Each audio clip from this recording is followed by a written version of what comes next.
Ed Bernstein Show. Now, here's Ed. Well, welcome to our show. A little bit of a different tone in today's show because we're going to get serious for a moment. And with me is Pastor Joshua Teis and Rabbi Felipe Goodman. And I'd like to talk about the state of the world, guys. Anti-Semitism being one topic, but it seems like, in the broad picture, it just seems like it doesn't matter what direction of the world you're looking in. There's hatred and fighting, and is it getting worse? Are things getting? It just gets communicated better? Is it media that gives us all this information 24/7? Let me start with you, Rabbi. Okay, and just even narrow it down for now, because I'm going to come back to the bigger picture. But it's even talking about the anti-Semitism, because I was watching a movie the other day, Maestro, story of Ed Bernstein. And it reminded me about the anti-Semitism that existed in the 30s and the 40s, and even in the 50s when I was growing up. I remember that you couldn't get into college if you were Jewish. You couldn't become a professor or a lawyer or a doctor. Are things better or worse now? I think, Ed, that it's not a better or worse equation. I think it's different, right? First of all, we've always had anti-Semitism, but we've coming of a period of 100 years after the Holocaust almost, where the shame of what the world did is wearing off. And you look, for example, at the United Nations, they're incapable of taking a decision that enacts some moral power and clarity in the world and actually calls things that were done what they were. So on one side, you have these horrible things happening, and on the other side, you have these authorities who should be the moral and ethical authorities of the world not calling what they see what it really is. And that empowers the anti-Semitism that's been dormant for all of these years to just come to the surface. And that, of course, paired with the communication power that we have today that we didn't have 50 or 60 or 100 years ago, right? So I think that's what we're seeing right now.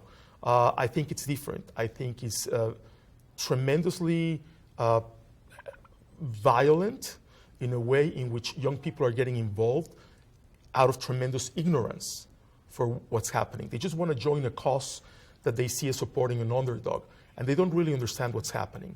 And that's the issue with communication, right? That you can use it as a blessing or as a curse, but we're not communicating the full message, and that's where we have failed.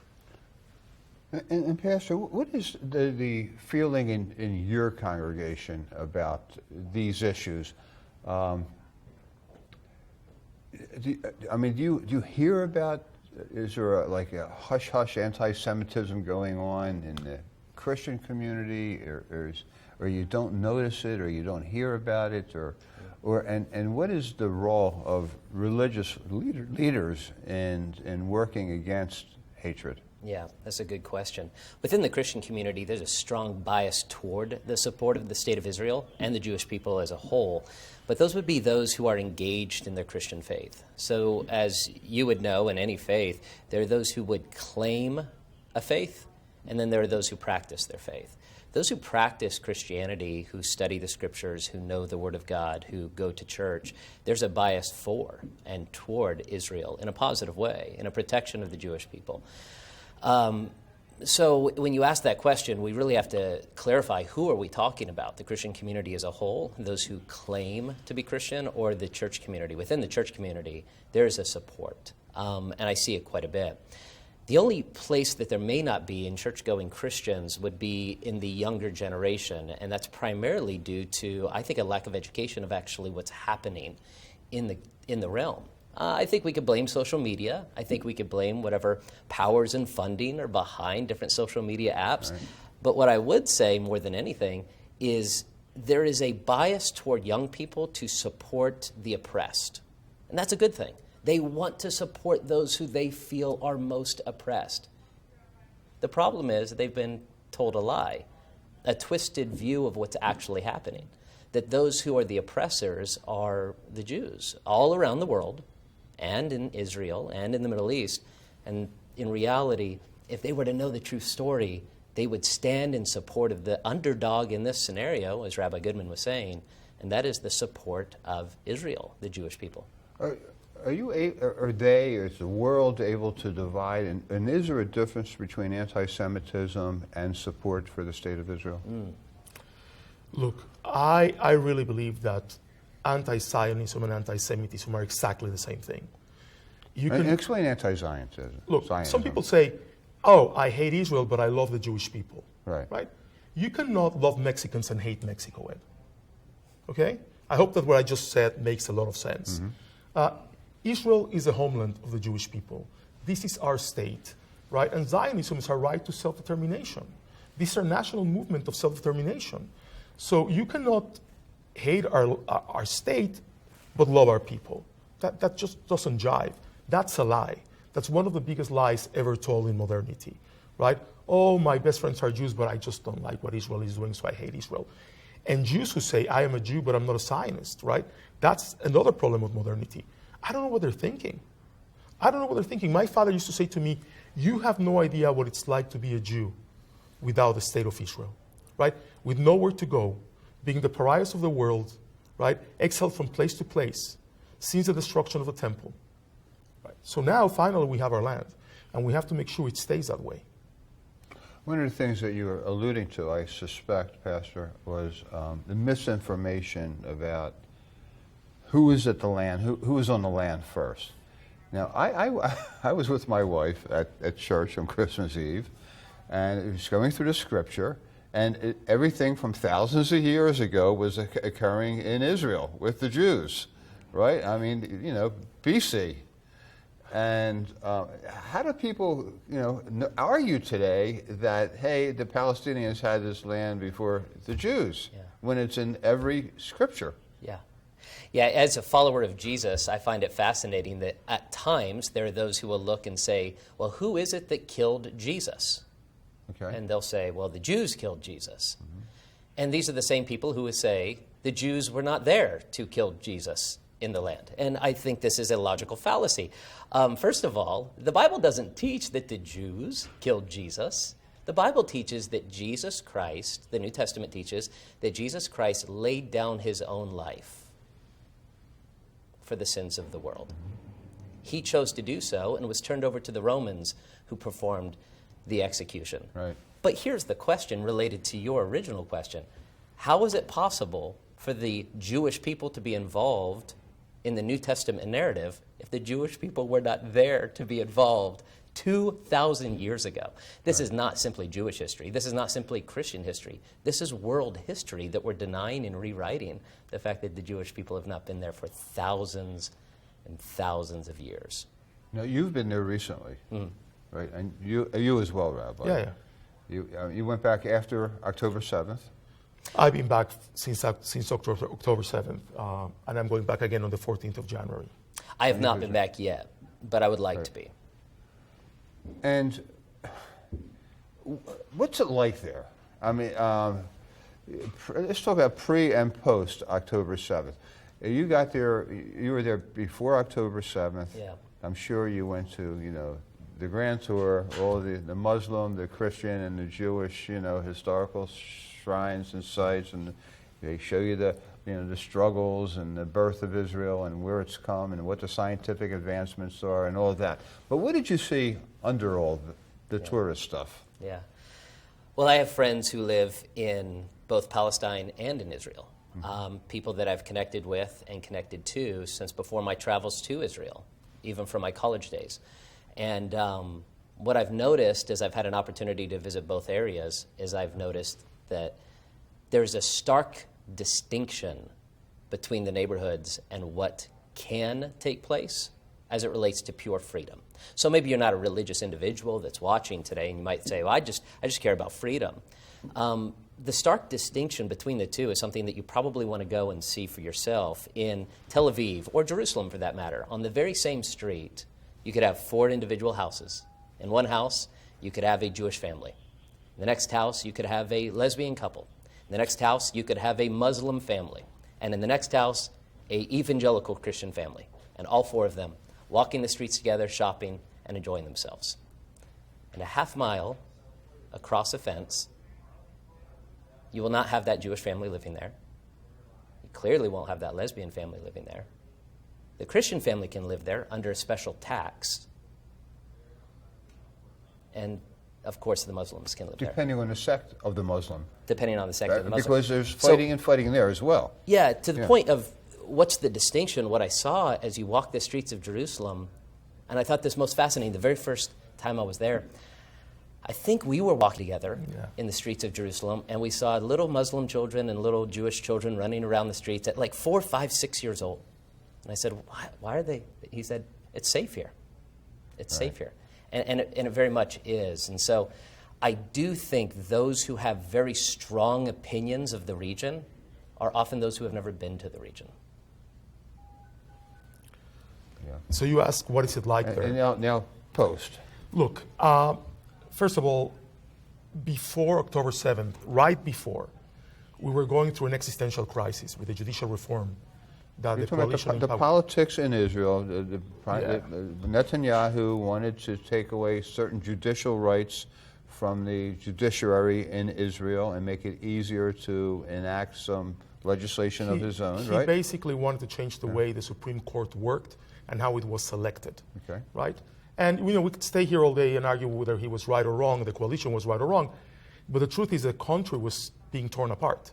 There were marches every day with hundreds of thousands of people protesting this.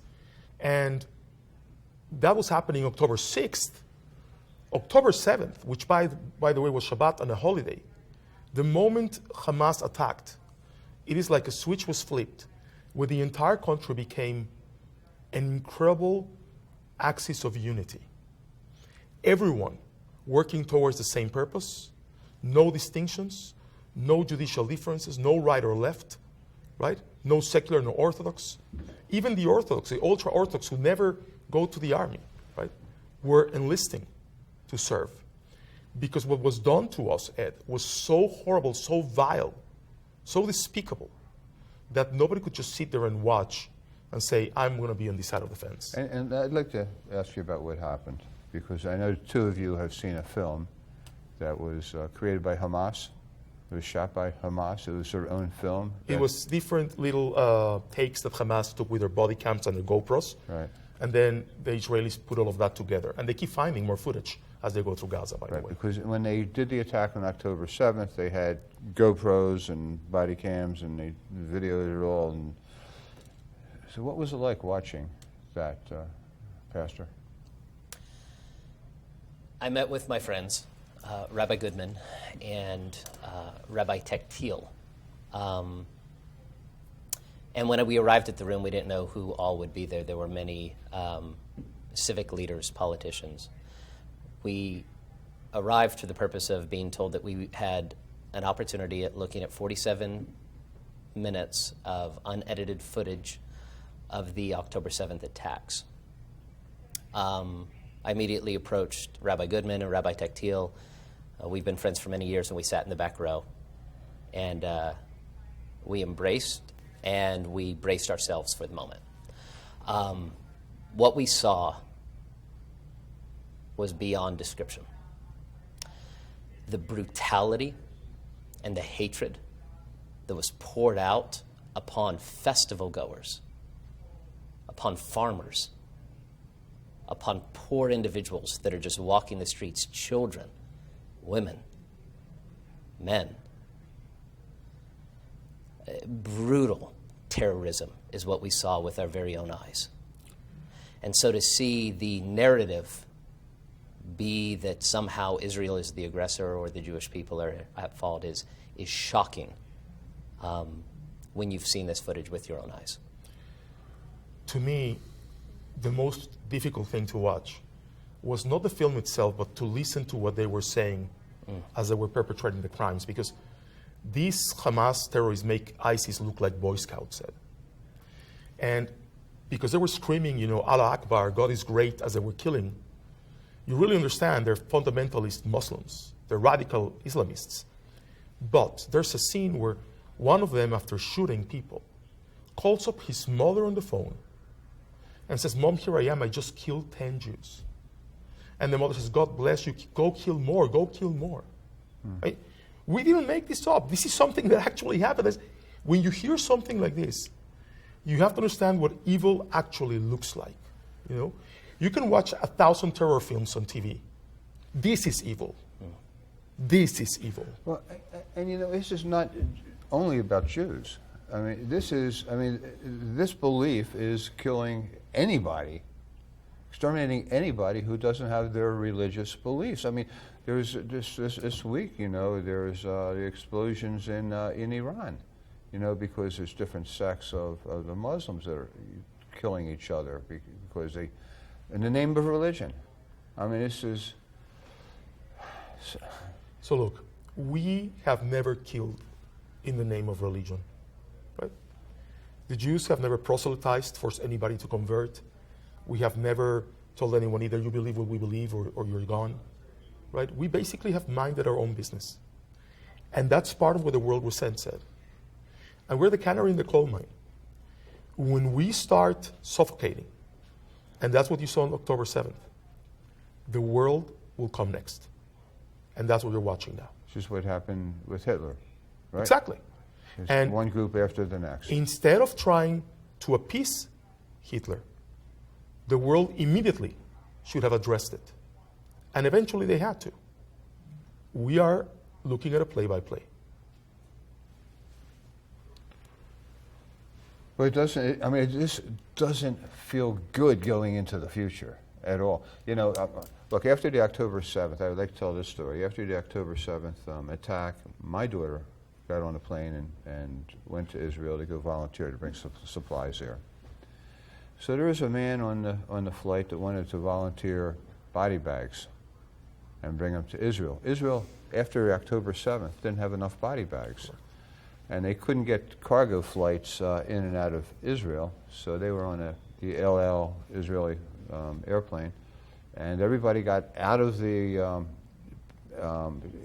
out of their seats into the gate, got down on the ground, opened up their carry-on luggage, and everybody took 2 body bags each to Israel because they didn't have enough body bags.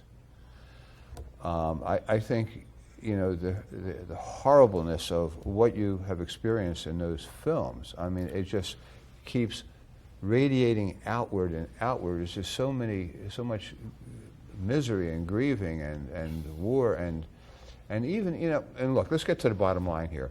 The bottom line is, you know, whether you're in the United States or in Israel, the issue is, hey, do we save the hostages and negotiate for hostages, or do we get rid of Hamas? Because it's very difficult, if not impossible, to do both. And there's a great belief that, as difficult as it may seem about retrieving hostages, and here's a country that traded 10,000 soldiers for 10,000 prisoners for 1 soldier. That's how important retrieving hostages are. Israel knows that this will never, ever stop. It's been going on for 74 years. And it will never stop until you get rid of Hamas, and there will never be future lives saved unless you get rid of Hamas. And I just was curious about what your observations of that issue is. Mankind has a propensity toward evil until good men stand up and do something. And so to cower in the shadows is not an option. And so when we look at the darkness that is coming, I agree, there is darkness coming. In 1938, there was darkness coming, but 1945 was a sunrise on the world. And I look forward to that day. And well, you're so optimistic.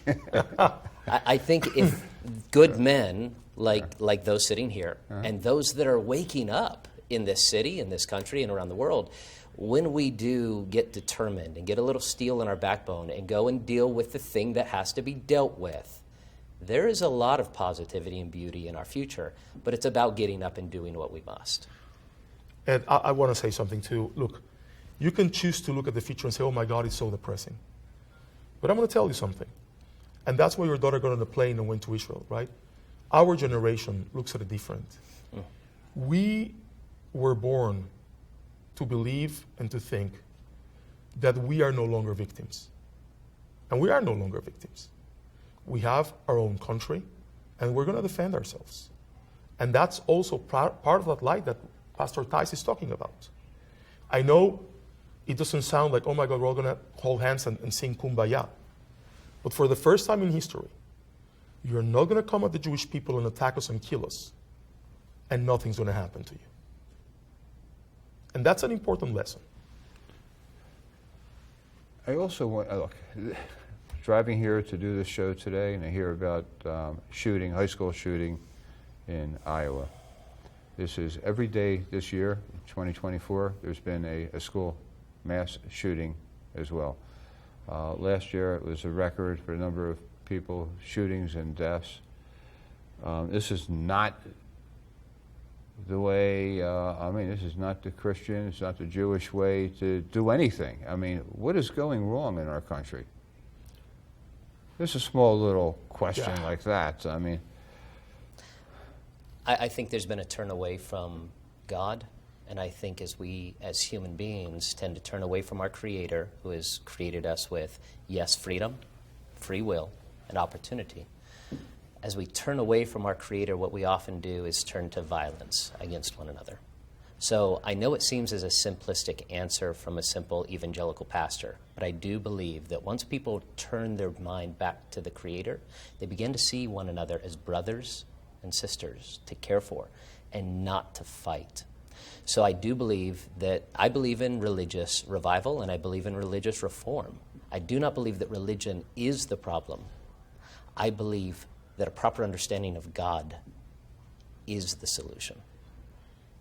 Look, one of my favorite prayers says, God, help me pray as if everything depends on you, but help me act as if everything depends on me. And that's a very, very important central Jewish theology. I believe we have a problem in this country with guns, Ed. It's not only about turning away from our values, and I believe that we need stronger laws. I'm a strong believer in the Second Amendment, but I also believe that when it's easier to go buy a gun than to get a pair of contact lenses, which it is, we have an issue. We have a problem. I do not disagree with that at all. You know, but gun advocates are going to say, well, it's not the guns that kill people. It's people pulling the trigger.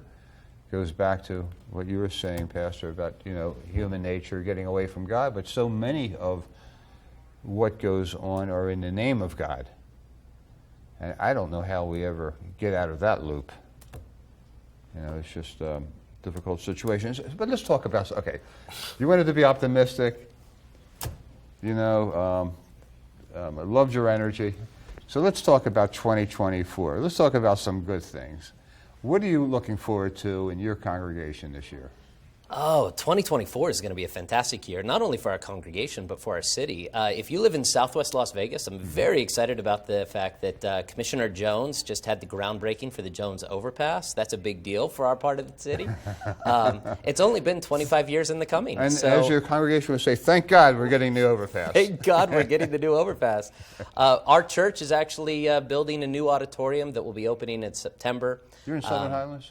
We are outside of Southern Highlands, between Southern Highlands and Mountain's Edge on Blue Diamond Road and Torrey Pines. Okay. And so we're very excited about that, and we're excited about multiple initiatives that are taking place in this city to care for the hungry, the homeless, and the poor throughout the early part of the year that our church is involved with the Las Vegas Rescue Mission and other missions. And that can be another TV show talking about the homeless and the poor, because that's another issue that's really important. But look, the two of you represent major religious groups here in Las Vegas.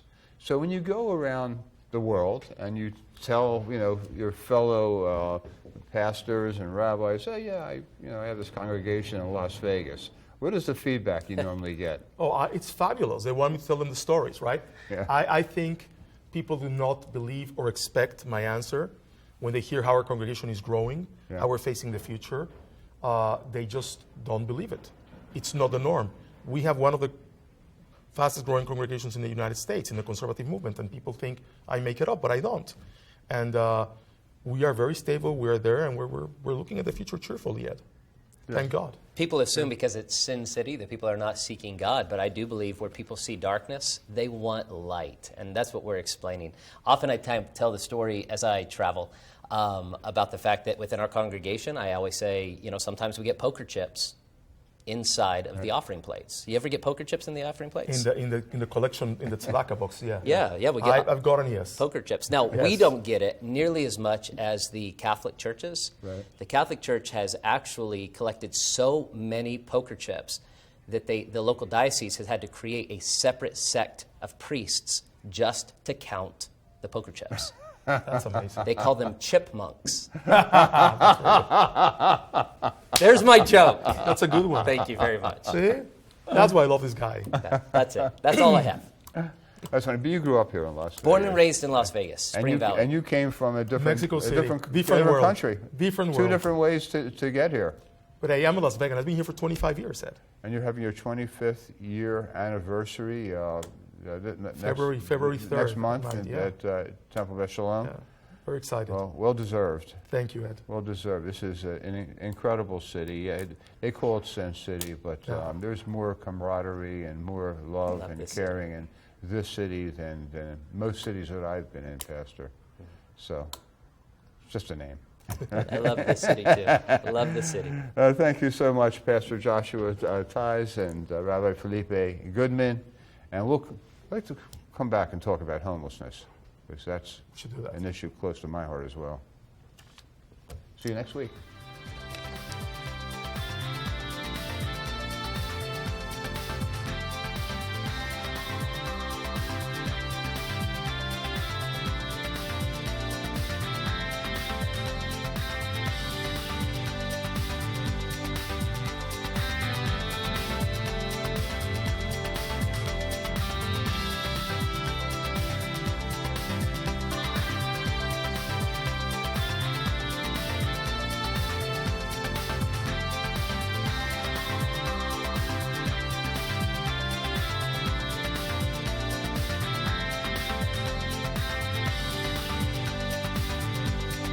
I'm Kirby Bigham. I'm a real client of Ed Bernstein. I got rear-ended by a crazy driver. I felt like I needed to call Ed Bernstein. Everything was exceptional. I was very happy about how everything went.